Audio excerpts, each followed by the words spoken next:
नमस्कार। इन खबर में आपका स्वागत है। जम्मू कश्मीर के अनंतनाग में पिछले 2 दिनों से आतंकियों से चल रही मुठभेड़ में हमारे 3 सैन्य अफसर शहीद हो गए।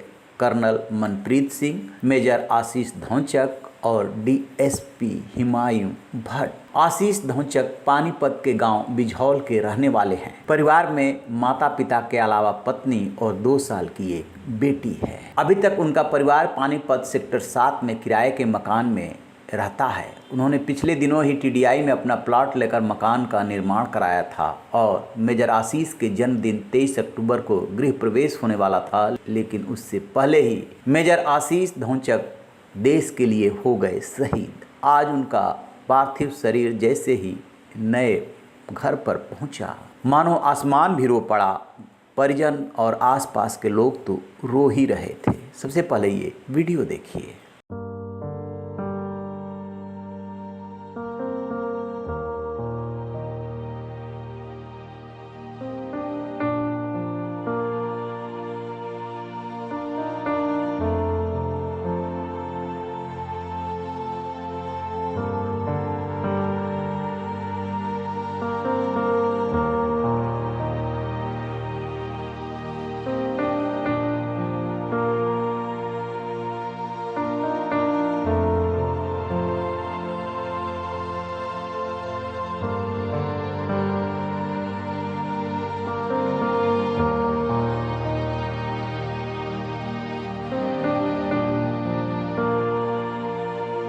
नए मकान पर पार्थिव शरीर रखने के बाद उनको अंतिम विदाई उनके पैतृक गांव बिझौल में दी जाएगी। मेजर आशीष 3 बहनों के इकलौते भाई थे। कल जब एक बहन नए मकान पर पहुंची थी, बाहर भीड़ थी।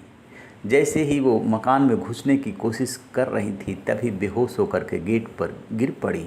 अब वो इकलौता भाई कभी नहीं मिलेगा।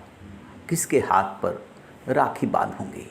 मेजर आशीष मार्च में आए थे, जब उनकी साले की शादी थी, जींद में हुई थी। इस दौरान वो घर पर भी आए थे और अक्टूबर में आने का वायदा कर गए। 23 अक्टूबर को उनका जन्मदिन पड़ता है। पूरे परिवार की प्लानिंग थी कि नए घर में 23 अक्टूबर को गृह प्रवेश करेंगे, जब आशीष आएंगे, जश्न मनाएंगे।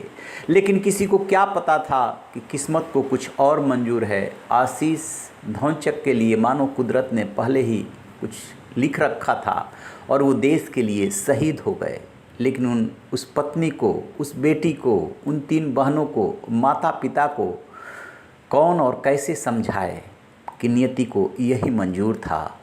आशीष किसी निजी काम के लिए नहीं, देश के लिए शहीद हुए हैं। लिहाजा पूरे देश का सीना गर्व से चौड़ा हो रहा है कि ऐसे थे माटी के लाल आशीष। रहिए न बेखबर, देखते रहिए इन खबर। Thank you.